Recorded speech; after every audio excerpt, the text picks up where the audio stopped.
Assalamualaikum warahmatullahi wabarakatuh.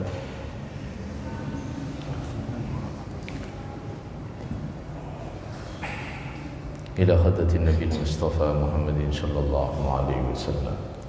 Summa ila hadrati jami' ikhwani min al-anbiya'i wal mursalin wal awliya'i wash shuhada'i was salihin was sahabati wat tabi'in wal ulama'i al-'amilin wal musannifin wa jami'il malaikati.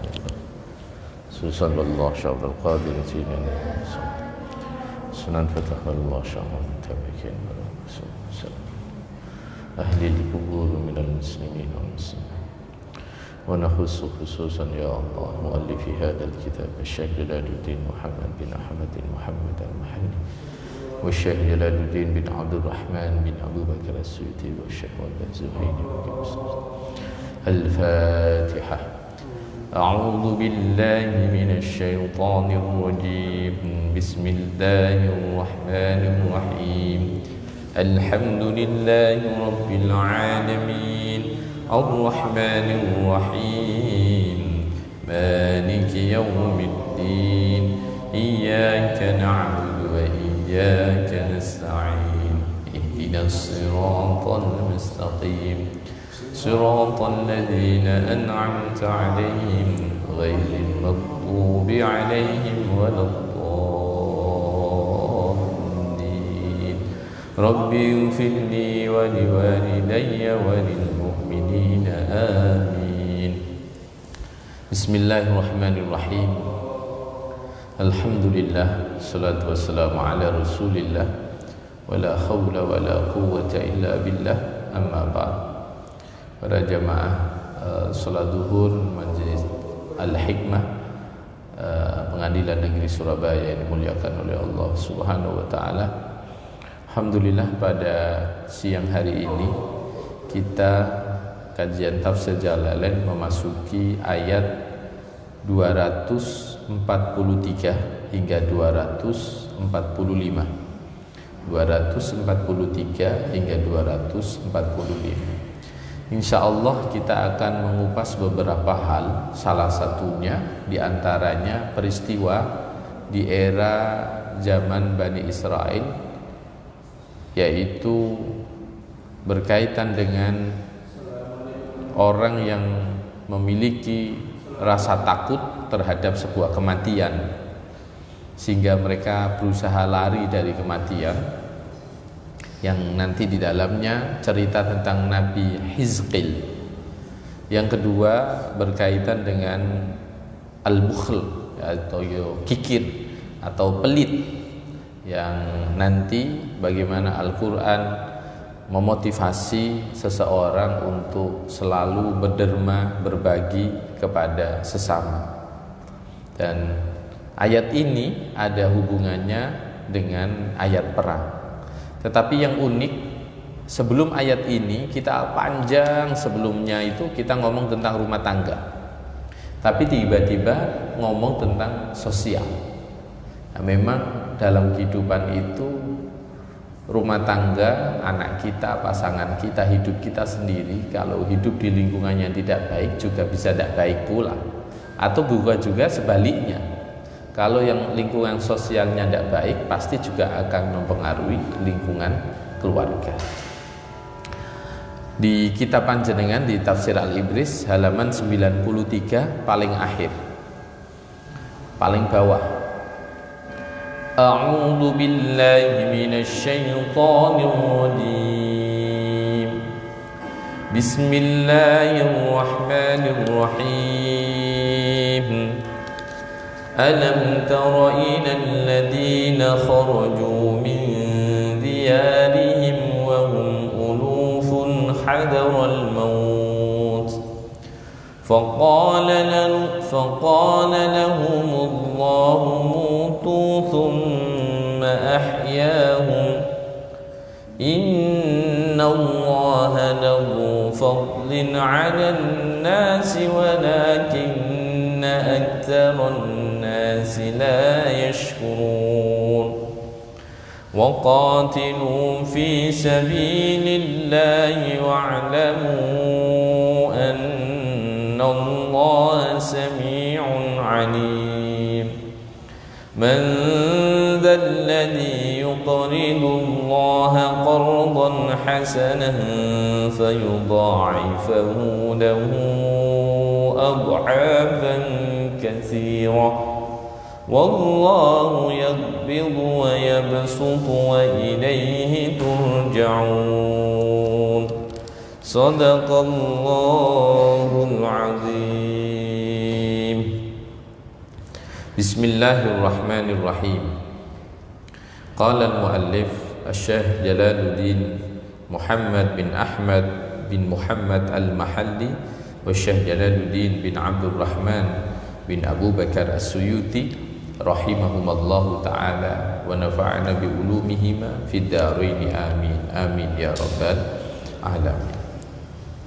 Alam taro ana ta ora weruh sapa sira utawi lafal alam taro iku istifhamu ta'jibin, istifham gawukna wa taswiqin lan bronto ilastima'ima marang ampreh ngurungake barang badau kang ing dalem sak badane ma ayyan tahi tegese durung tumeka apa ilmuka kaweruan ira. Alam taro ilal ladina, alam taro ana ta ora weruh sapa sira ilal ladina marang wong akeh hauruju kang padha metu sapa alladin oleh metu mau min diahrim saking pira-pira omahe iki alladin wa hum utawi iki alladin iku ulufun pirang-pirang ewu. Arbaatun ana sing ngarani patang ewu, au samaniyatun utawa ana sing ngarani 8.000, au asyratun ana sing ngarani 10.000, au salasuna utawa ana sing ngarani 30.000, au arbauna utawa 40.000, au sab'una utawa 70.000. Apane 70 alfan apane ewune. Tontonan kisah Nu'mben, ada sebuah komunitas atau penduduk yang mereka berduyun-duyun dengan berjumlah ribuan. Ada yang mengatakan 4.000, 8.000, 10.000, 30.000, 40.000, bahkan 70.000. Hadarul maut, hadarul mauti krana wedi mati. Jadi mereka lari dari daerahnya karena takut mati. Nanti saya ceritakan di sini kenapa. Utawi lafal hadarul maut iku maf'ulun lah, dadi maf'ul lah.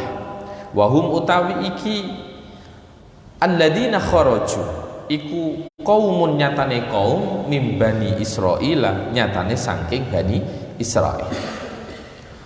Waqa'a kang tumeka apa at-taunu penyakit taun bibiladihim kelawan pira-pira negarane iki kaum fafarru mongko padha melayu sapa iki alladin utawa kaum. Jadi ayat niki cerita nggih, ayat 143 ini cerita para ulama berbeda pendapat tentang yang sebenarnya terjadi kayak apa, karena Al-Quran tidak menjelaskan mereka lari dari daerahnya ini karena apa. Yang pertama, mereka ini ada yang berpendapat mereka ini keluar dari daerahnya karena disuruh perang tidak mau. Ini satu versi. Disuruh perang sama pemimpinnya tidak mau, mereka takut mati, kemudian mereka marah keluar dari wilayahnya untuk menyelamatkan diri. Satu versi. Versi yang diikuti oleh Imam Al-Qurtubi dan termasuk oleh sahabat Abdullah bin Abbas, mereka menganggap mereka ini kisah ini orang yang keluar sampai ribuan orang itu bukan karena takut mati karena perang, bukan, tetapi kebetulan di wilayah itu lagi ada wabah, lagi ada wabah yang dimana ini ada kemungkinan mereka akan mengalami kematian. Jadi awake dhewe iki saiki umpamane ana wabah Covid kados ngeten iki, Nu'mben iku pernah fase-fase itu selalu ada. Cuma dulu awal-awal kita mengalami itu bulan-bulan Februari, kalau di kita Maret itu lagi rame-ramenya, ada yang cerita sekian ratus tahun sebelumnya ada, sekian ratus tahun sebelumnya ada. Dan di Al-Quran diabadikan dulu ada kisah para penduduk yang mereka takut tinggal di tempat daerah mereka karena ketakutan adanya wabah. Iki nak aku tetap manggon ning jero kono aku mati.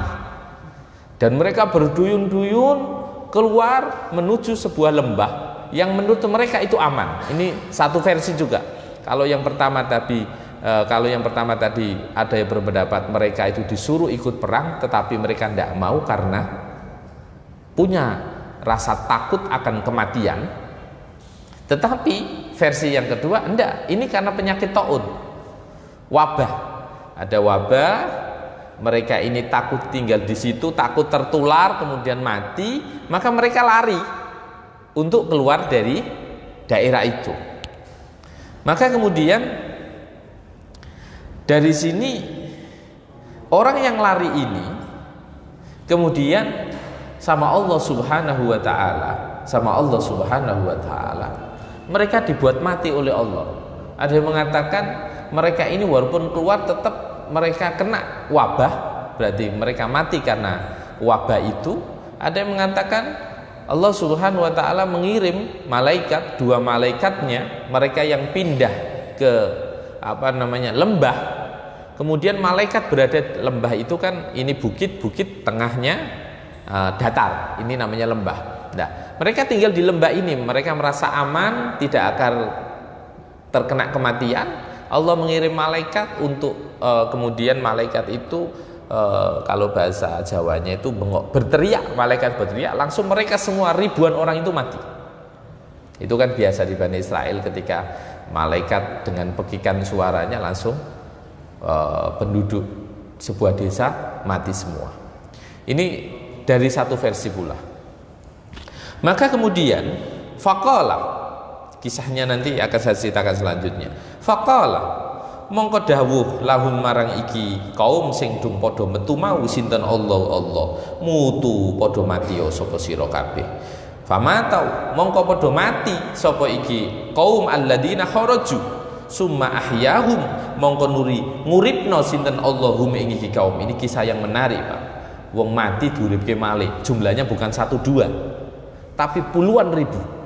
Kalau versi yang pertama 4.000, ada yang mengatakan 8.000, ada yang mengatakan 10.000, ada yang mengatakan 30.000, ada yang mengatakan sampai 70.000. Summa ahyahum, mongko nuli nguripno sinten Allahum ing iki kaum sing wis padha mati wau ba'da samaniyati ayyamin dalem sak badane 8 pira-pira dina.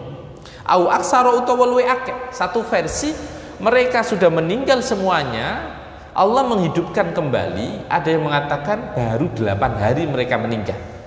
Au aksara utawa luwe akeh, berarti makanya bagusnya tafsir Jalalain ini menurut saya bagusnya tafsir Jalalain ini selalu kalau ada beberapa versi beliau disampaikan tapi tidak menjelaskan detail. Au aksara utawa luwe akeh.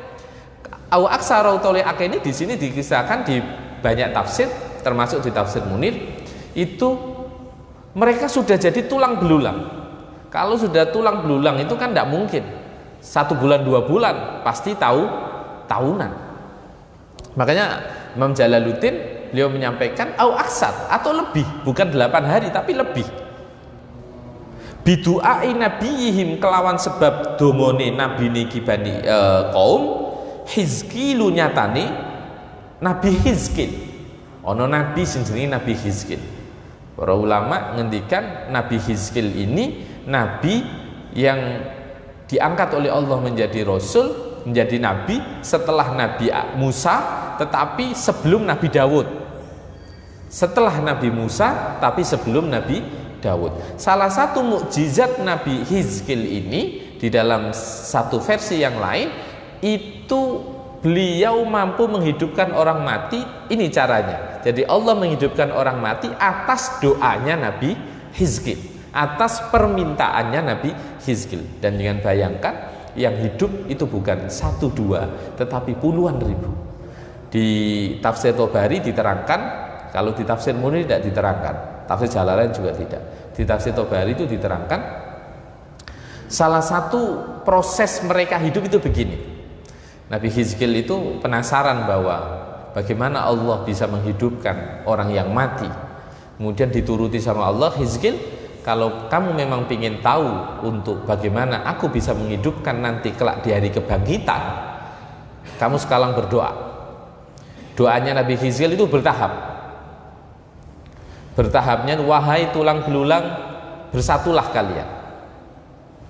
Kemudian ini tulang belulang ini kumpul semua, sekian ribu itu, mereka tidak tertukar tulangnya. Terus tulangnya jenenge Ahmad tertukarlah Haru Hasan, tidak ada. Mereka menyatu dengan tulang belulangnya mereka masing-masing. Selesai mereka menyatu, ini bisa kita bayangkan, ini kayak film-film yang dibuat di Amerika itu. Tengkorak kemudian tulangnya menyatu, mereka berjalan. Kemudian Nabi Hizqil di doa yang kedua, tapi sekali lagi ini Pak, ini adalah kisah Israiliyat. Kalau kita ketemu kisah Israiliyat,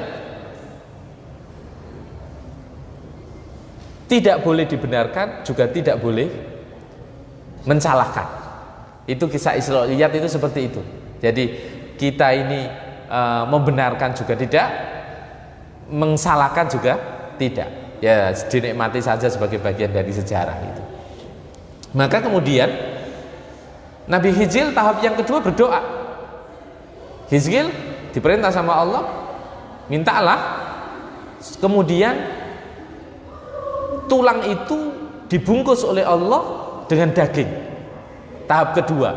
Kemudian tulang ini terisi dengan daging. Tahap ketiga, ketika tulang sudah menyatu, daging sudah menyatu. Tahap ketiga, nyawa disatukan dengan jasad. Kemudian hidup semuanya. Jadi ini kalau ekstrim gitu, lebih ekstrim Nabi Hizqil daripada Nabi Isa. Nabi Isa kan mukjizatnya juga bisa menyembuhkan, bisa menghidupkan orang mati. Lain Nabi Hizqil bukan 1 2, Nabi Hizqil ini puluhan ribu. Ini awak dhewe iso bayangno ya. Kayak film-film niku moro-moro tangi teko kubur, mari ngono terus balunge dadi sitok, daginge nyatu, maro-moro tangi. Iso jenengan bayangke. Dan ini disebutkan Pak, ini Masya Allah. Dan ini kayak apa nggih? Ini ceritanya ini nanti mereka setelah mereka hidup, mereka itu tidak bisa hidup normal sebenarnya. Ada beberapa tanda yang mereka itu sebenarnya tidak sama kayak manusia pada umumnya. Utawi lafal Hizqil iku bikas lil muhmalati kelawan hak kang den suwungake titik ora ana titike. Wal qafi lan qaf berarti qafin niku dikasroh sami Hizqilun. Wa sukuni zai lan sukun zai. Fa'asyau mongko padha urip sapa iki wong-wong sing dung tangi mau dahron ing dalem setahun alaihim iku tetep ing atase iki kaum asarul mauti utawi labete mati lho Pak. Jadi mereka bisa hidup bertahan sampai 1 tahun hidup semuanya, dan mereka ini bekasnya kematian tidak hilang. Kayak nopo? Layal basuna ora padha nganggo sapa iki kaum sauban ing pakaian illa ada angin bali sapa iki kaum kal kafani utawa saub kal kafani kok dene ules. Dadi pakaiane niku nggih pakaian niku napa niki kafan.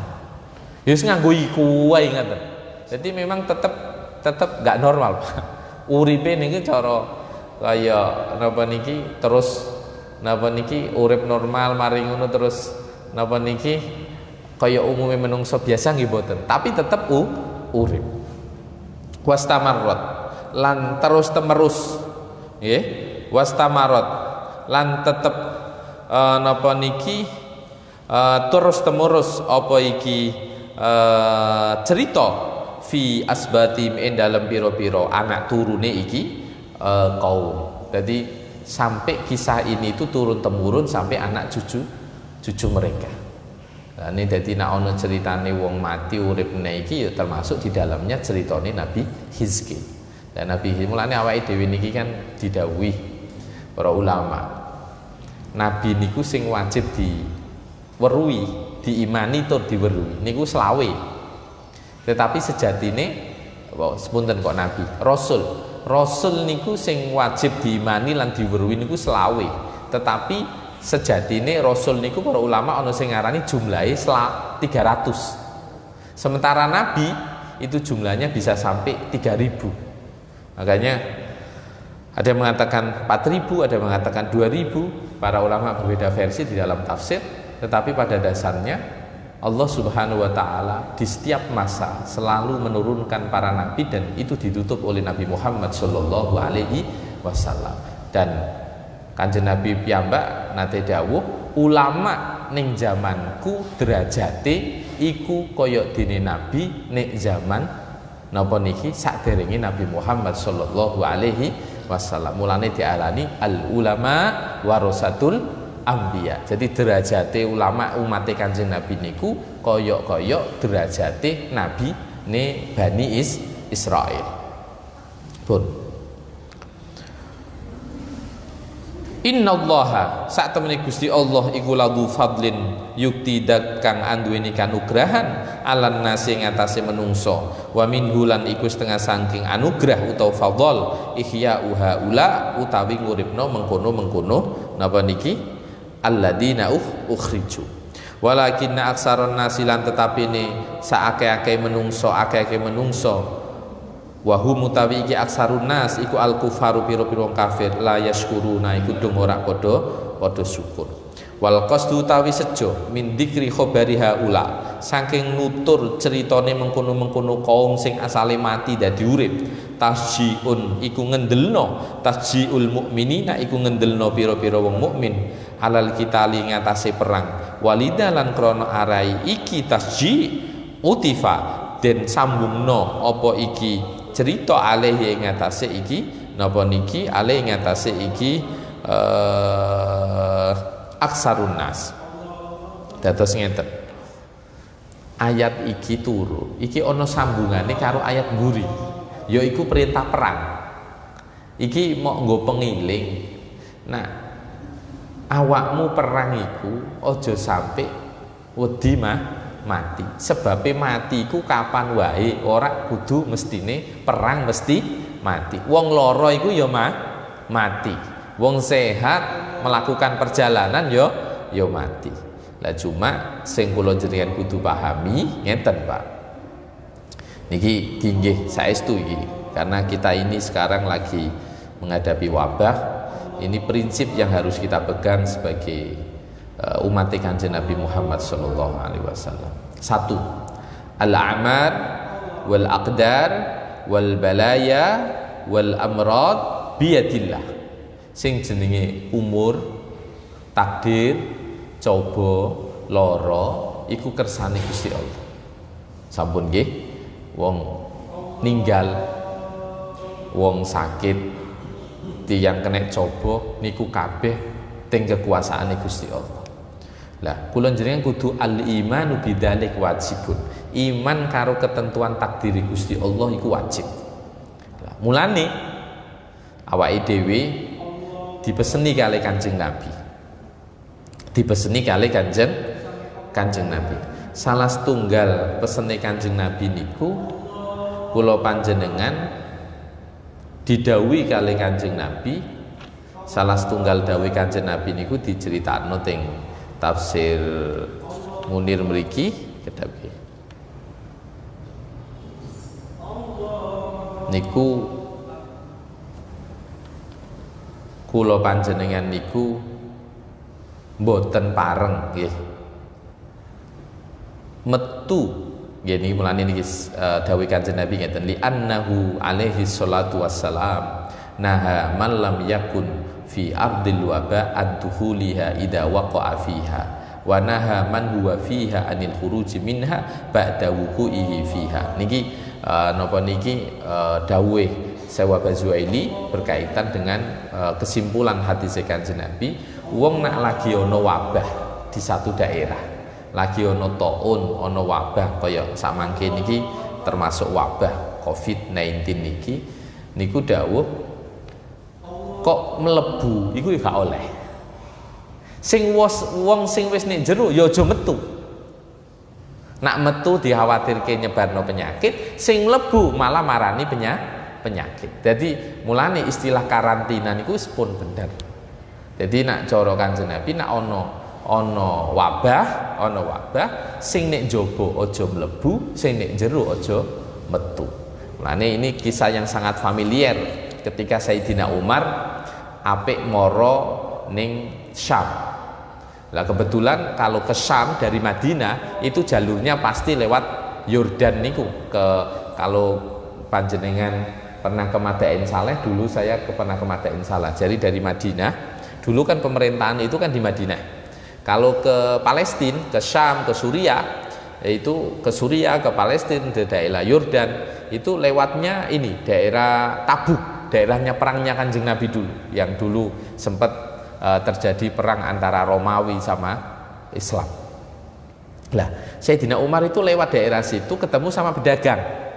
Sayyidina Umar, jenengan mau kemana? Ini di dalam kisah ini diceritakan oleh sahabat Abdullah bin Abbas. Sahabat Umar itu mau ke Syam, beliau melewati daerah namanya Sargo. Sargo ini daerah yang dekat dengan Tabuk. Ketemu dengan para pedagang, mereka mengatakan, Sayyidina Umar, di sana ini lagi ada penyakit. Di sana ada penyakit. Nah, ini ada penyakit. Sahabat Umar fastasyarul muhajiruna wal ansor. Kemudian para sahabat muhajirin, sahabat ansor, mereka bermusyawarah. Fahtalafu alaih. Mereka berdebat. Gimana kita jadi masuk enggak ke sana? Ini lagi ada wabah di sana, ada penyakit. Kita masuk enggak atau kita kembali gitu. Kemudian fa'azama 'ala rujuk. Mereka berkeinginan mau kembali. Faqala lahu Abu Ubaidah. Ada seorang sahabat berkomentar. Dia mengatakan afiraron min kudrillah atau min kudratillah. Apa kalian lari dari ketentuan Allah? Kok takut gitu? Kok takut? Apa kemudian Sayyidina Umar mengatakan nafirru min qadarillah ila qadarillah. Aku lari dari takdir Allah yang satu ke takdir yang lain. Jadi aku tidak ke sana, kembali ke Madinah, itu juga takdir. Jadi dari sini kemudian kita pahami bahwa ketika sebuah wilayah di situ memang ada penyakit, jangan coba-coba untuk datang di dalamnya, apalagi itu sudah masuk kategori wabah. Maka yang bisa kita lakukan hanya ikhtiar.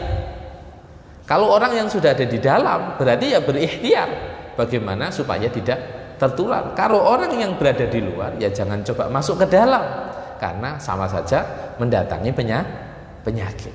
Jadi sebenarnya apa yang dilakukan oleh pemerintah, kemudian kita ada 3M sekarang jadi 5M ya sekarang bahasanya menjadi 5M. Itu ikhtiar. Masalah orang mau menjalankan apa enggak itu persepsinya masing-masing, keyakinannya masing-masing. Tapi pada prinsipnya wabah itu ada, gitu loh ya. Pada prinsipnya wabah itu ada, dan itu berganti ratusan tahun, nanti momen ada lagi. Walaupun kadang Allah Subhanahu wa taala menurunkan satu penyakit, pasti ada maksud dan tujuan. Dan itu akan selalu berulang, Pak. Di setiap zaman pasti akan selalu berulang dan akan ada. Cuma kebetulan kita ini mengalami ini, kita di zaman ini menemui itu. Mungkin mbah kita dulu, kakek kita dulu tidak menemui, tapi ratusan tahun bahkan ribuan tahun yang lalu itu sudah ada peristiwa wabah itu. Poin pertama sudah berkaitan dengan wabah. Poin yang kedua berkaitan dengan berderma. Waqatilu lan podo merangono sira kabeh fi sabilillah ing dalam dalane Gusti Allah. Aili i'la idini tegese krana ngegungane agamane Gusti Allah. Ini para sahabat supaya berani untuk berperang, bahwa kematian itu jalannya bukan hanya perang. Orang duduk di rumah itu ya bisa mati gitu loh. Jadi supaya kuat mentalnya mereka, bahwa dulu ada orang yang takut kematian, mereka lari, mereka tetap mati. Kalau Allah berkehendak mati. Nah ini untuk memotivasi para sahabat supaya mereka bertempur itu berani. Jangan sampai takut karena kematian itu jalannya belum tentu peperangan. Wallahu man tawi sapane wong putih niki. Wa alamu lan ngertenono sapa sira kabeh anallah sak temene Gusti Allah samiun iku dat kang midhanget li aqwalikum marang pira-pira ucapan ira kabeh alimun tur dat kang ngudaneni bi ahwalikum kelawan pira-pira tingkah ira kabeh famujazikum mongko utawi Gusti Allah iku kang bales sira kabeh. Dadi kula panjenengan kudu meyakini nek Gusti Allah niku midhanget, Gusti Allah niku pirsa napa mawon sing kula panjenengan lampahi. Man utawi sapane wong iku daya iki Allah diyukridu kang ngutangi. Sapa iki Allah di Allah ing Allah. Apa maksude kok ngutangi Gusti Allah? Ai bi infaqi mali tegese kelawan nginfakno donyane iki man fi sabilillah ing dalem dalane Gusti Allah. Qardon kelawan utang hasanan kang apik. Maksude utang ning kene maksudnya napa? Infak. Lah infake kudu sing apik. Apike napa? Bi ayung fikau gambare kelawan yang to nginfakno sapa iki manhu ing mal lillahi krana Gusti Allah. Azza maha luhur sinten Allah wa jallalan maha agung sinten Allah. Anti bi qalbin saking apike ati. Berarti Gusti Allah ngitung infake tiyang niku kadare sesuai dengan keikhlasan. Mulane akeh nek ora ikhlas nggih rusak.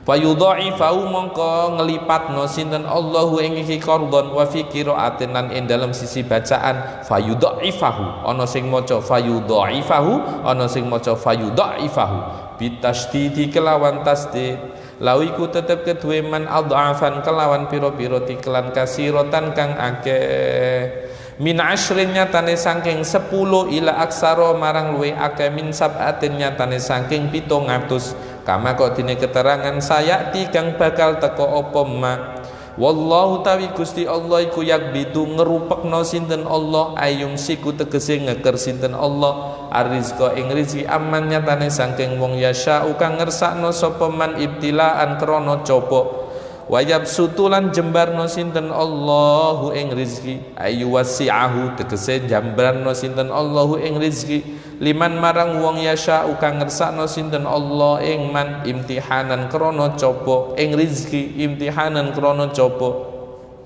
wa ilaihi lan iku marang Allah turja'una den balikno sapa sira kabeh fil akhirati ing dalem akhirat bil ba'si kelawan den tangikno fayujazikum tangikno teko kubur fayujazikum mongko bales sinten Allah kum ing sira kabeh bi a'malikum kelawan pira-pira amal ira kabeh. Poin dari ayat ini turun gara-gara begini.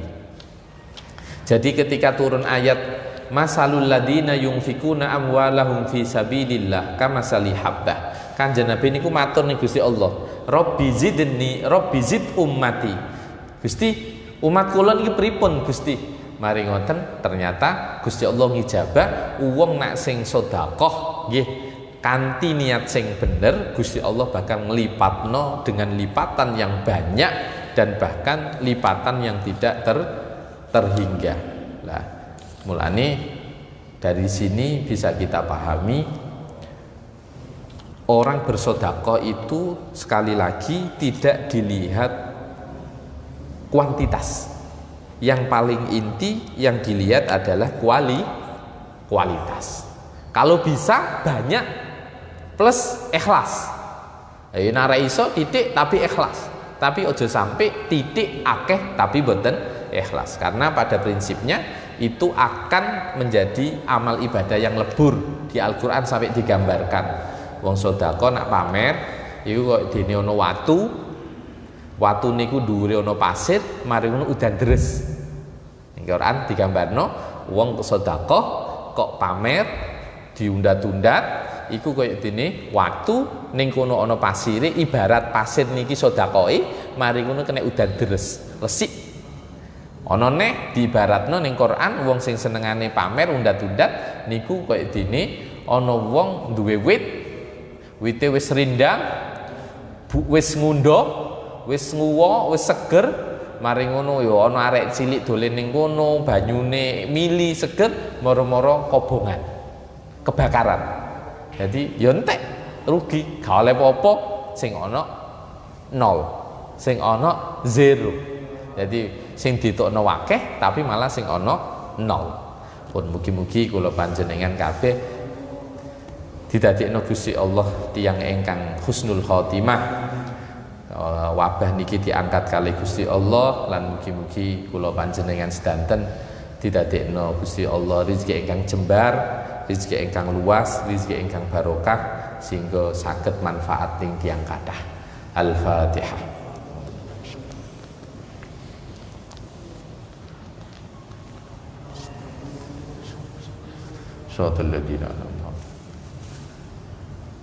Assalamualaikum warahmatullahi wabarakatuh.